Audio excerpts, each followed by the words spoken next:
So I want to start with a quote that I recently saw on social media. And comes from young Pueblo's work. It comes from his book, The Way Forward. And the quote goes like this. He says, "You need to do more than eat nourishing food, exercise, and rest to feel your best. You also need to be around good people, spend time healing your emotional history, live in alignment with your values, say no to people pleasing, stay open to growth, and deeply embrace change."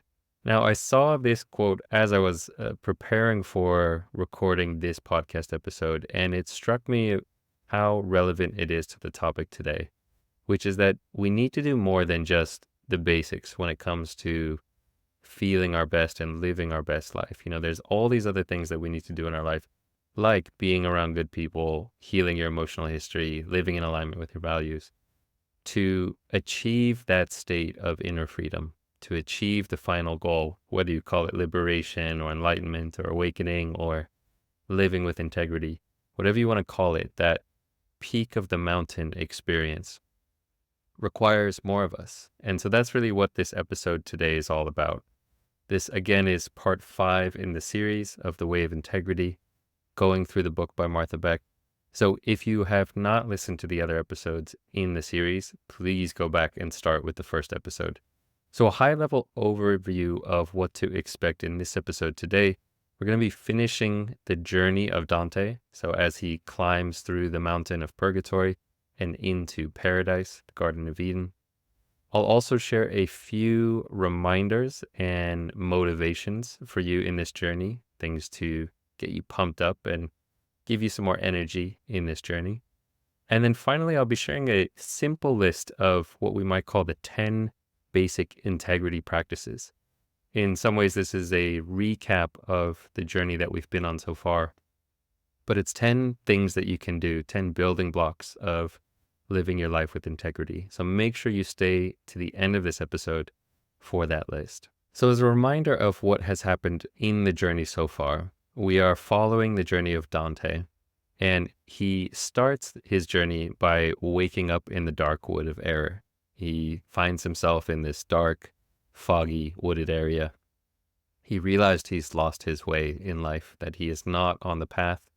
He knows that he has gotten out of integrity, that he is not living in alignment with the life he knows he should be living. And so in his quest to break free from this dark wood of error, he ends up meeting the dead poet Virgil, which is a symbol for meeting the teacher or seeing another way of living, having some other perspective of how to live your life. Virgil then leads him into the Inferno, and this is a metaphor for deepening your awareness and understanding the ways that you've caused harm or gotten out of integrity. And in this, one of the deepest lessons here is, again, this idea that the only way out is through. That if we want out of our suffering, if we want to reach that state of inner peace or freedom or reaching our full potential, we have to go through discomfort. We have to go into the places that scare us the most. And this is what is used with this metaphor of going into the Inferno. So Dante and Virgil go into the Inferno. They move down the different layers or levels of hell and finally get to the bottom level, where it is a cold, icy lake with Lucifer in the center of it. And they go through the center of the Inferno and out onto the other side, where they finally reach the base camp of Purgatory, the bottom of the mountain, and start to climb up it.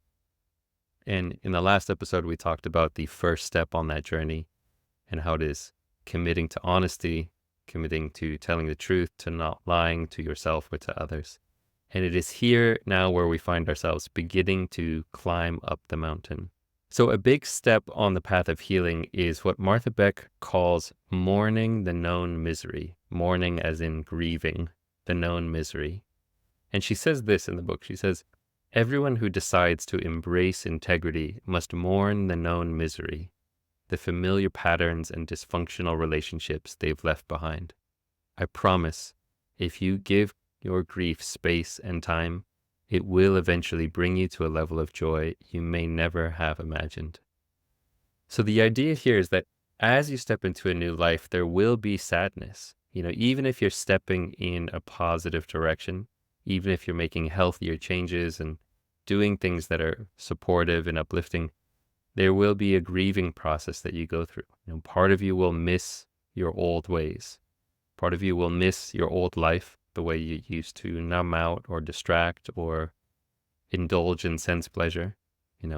Many of my clients talk about how sometimes they just have this longing to go back to the way it was when they would be binging on porn and junk food. And, they know that it's not a life that they want to live, and they know that it's not supportive for them living a happier, healthier, fulfilling life. But there is that sense of grief, of missing that old way of life. In some ways it's like a comfort blanket, an old friend that has been with us for a long time. Even if you need to break up with a friend, the breakup process is difficult. Even if hey, I need to get this person out of my life, it's toxic, it's holding me back. To actually go through that process, you will go through some grieving. So just know that saying goodbye is never easy, even when it's the right thing to do. And so this is what Martha Beck means when she says we must mourn the known misery, the familiar patterns, the dysfunctional relationships that you've left behind. But then she promises, she says, if you give your grief space and time, if you allow that grieving process to take place, it will eventually bring you to a level of joy you may never have imagined. And this is a quote also that I've shared before. This comes from Brianna Wiest. She says this, she says, when you're growing, you will also feel like you're dying. That is because a part of you is. Nobody talks about this, but you have to grieve the loss of who you were before you can fully step into who you're going to be. So part of this process is feeling like you're dying, and it's because there is a part of you that is dying. You have to allow that process to take place if you're going to step into the next chapter in your life. So this is the next step in our journeys, to make room to grieve, to let go of that old way of life, and to understand that it will be painful, but it doesn't mean you're doing anything wrong. So moving along in the journey, climbing further up the mountain slopes, Dante and Virgil, they reach a gate. And these are actually the gates of Purgatory. It turns out that Dante hadn't yet reached the gates of Purgatory when he came through. He had just started his journey up the mountain, but hadn't actually gotten into Purgatory, what some scholars call this anti-Purgatory, just meaning before Purgatory. And this gate of Purgatory is guarded by an angel. And on the gates, there is an inscription, just like the gates to Inferno, which had a quote which said something like, "Abandon all hope, ye who enter here," telling people that as you head into the Inferno, it's hopeless in there. It's a place of misery. It's a place for lost people. On the gate of Purgatory, it says almost the opposite. It says, essentially something along the lines of abandon all intention to backslide. So don't even think of looking back if you enter these gates. And it's a wonderful place to get to. Once you've reached this place where there's no turning back, there's no looking back really.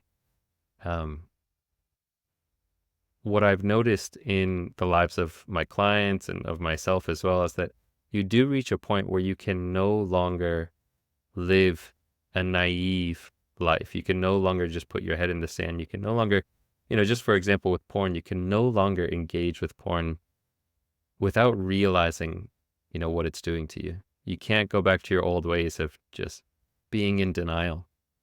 You can no longer be in denial about how it's impacting you. That even if you relapse, even if you slip up, you will be aware that time. You will be kind of present for it and realizing, hey, this is not serving me. This is not how I want to live. And so this is what this step is about, is, getting to the place where you can no longer turn back. You no longer can see it the same way. So as he journeys through Purgatory, this journey is about shedding the different beliefs and behaviors that cause us harm and suffering, the ways that we might lose our true self and get out of integrity. So Martha Beck writes this in the book. She says, when we're split from our true selves, what we really want is wholeness, but we don't even know what that looks like.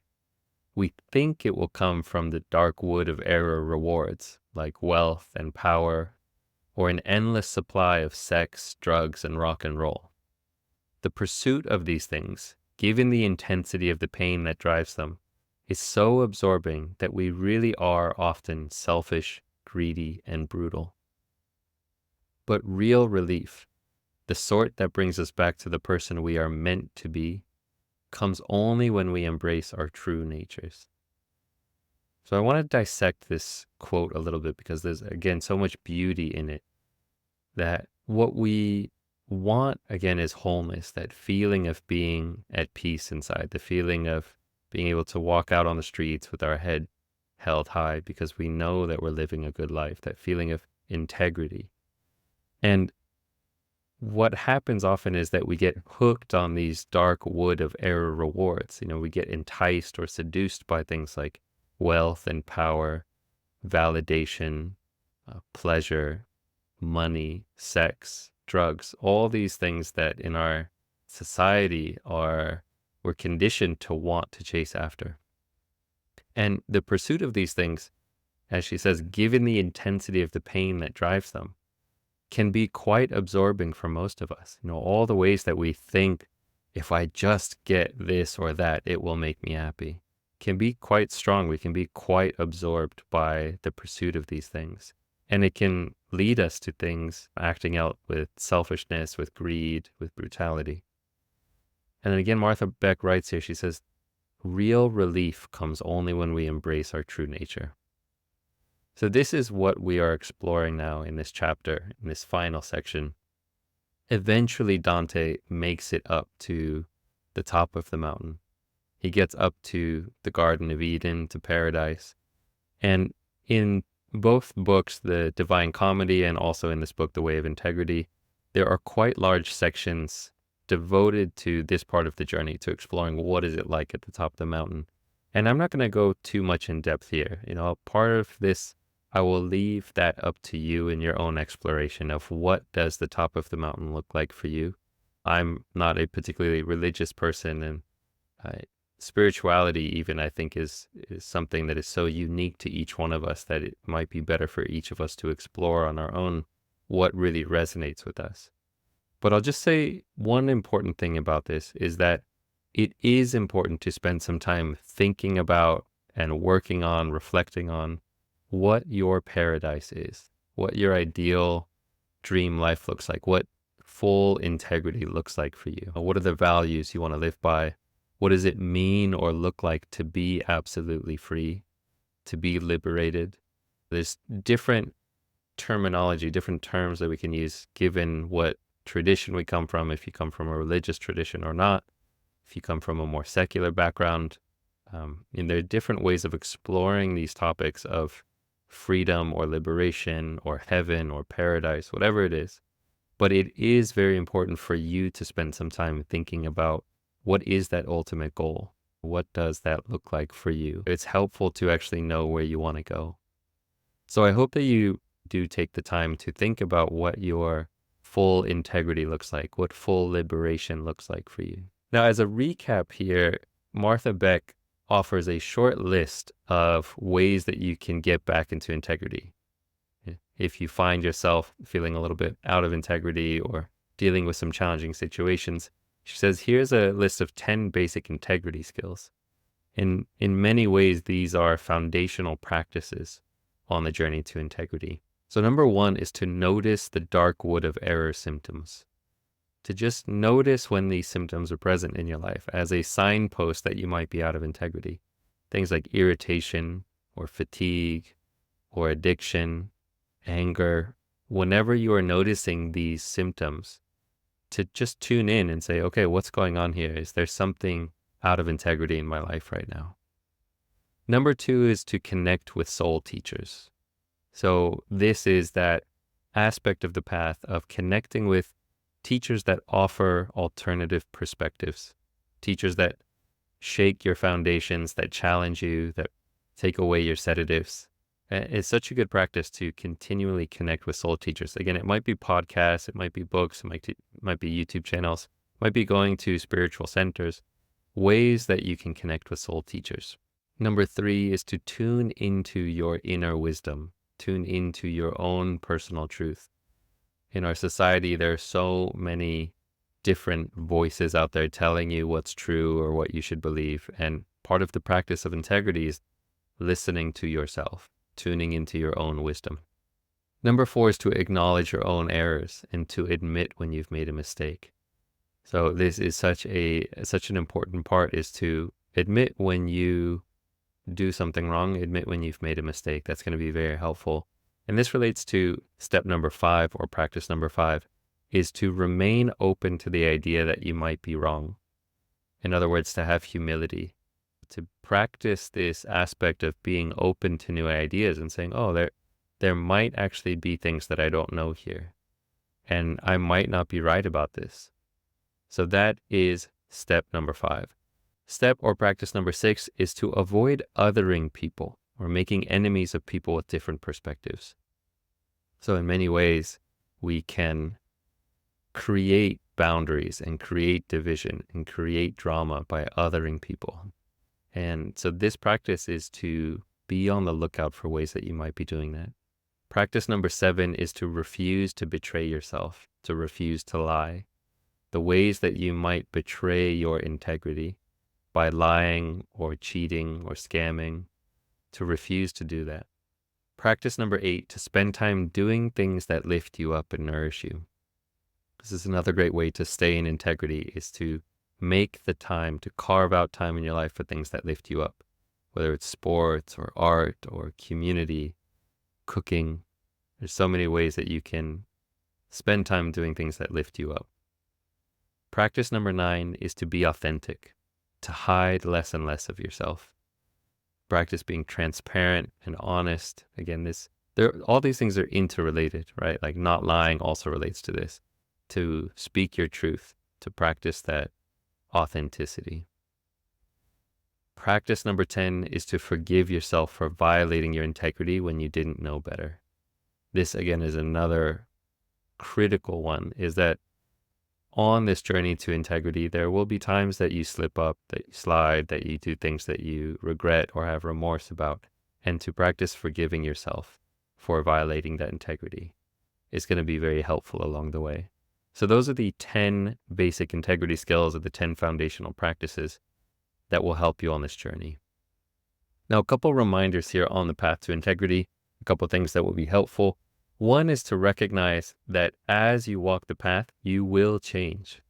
The more you walk this path of integrity, your thought patterns will change, your behaviors will change, and importantly, your beliefs about yourself will change.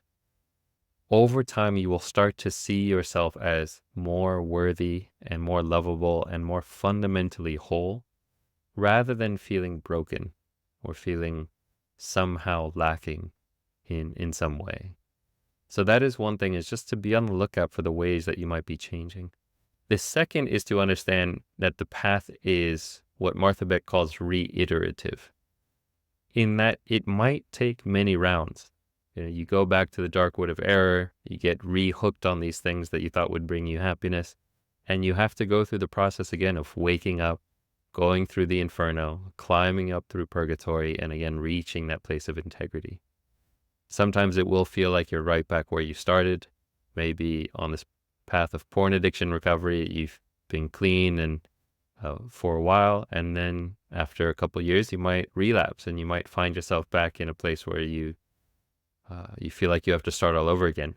But what I want to say is that even when it feels like you've started all over, when it feels like you're back where you started, you're not. You are much stronger and more capable than ever before. It's now you have the skills to go through this process much more quickly. You know what it takes, you know what it's like to go through the Inferno, to go through Purgatory. So just to know that you are building skills as you go on this journey. Now, finally, I want to end with some extra motivation. And these are just 2 quotes that I picked out from the book that Martha Beck writes. She says, "Now I have something scary to tell you. You don't have much time left to live. Whether it's 5 years or 55, it's not all that long. You have no time to waste on suffering, no time to keep torturing your nature to serve your culture. The time for integrity is now. So this call to action, reminding you that you don't have much time left to live, whether it's 5 years or 55, it's not all that long. You really don't have that much time. So to not waste time on your suffering, the time for integrity is now. One more quote that I picked out from the book that I absolutely love. Martha Beck says, "Every day you make thousands of tiny decisions about what to do with your time. Every single choice is a chance to turn toward the life you really want. Repeatedly putting a little less time into what you don't love and a little more into what you do love is your next step on the way of integrity." Every day you make thousands of tiny decisions about what to do with your time. Every single choice is a chance to turn toward the life you really want. So I hope that these two final quotes or passages give you some extra motivation, give you that boost to get your life on track, to start walking the path of integrity. So that's it for today, folks. I hope you've enjoyed this mini series of integrity. I would love to hear what you think about it. So feel free to drop me a message. Let me know what you thought of this series. If you have any requests for books that I can dive into and explore on the podcast, I'd love to hear that as well. So that's it for today. Signing off from a beautiful day in Bangkok. I am headed to the climbing gym after this. So I will sign off and say goodbye. And with that, I'll catch you on the next episode.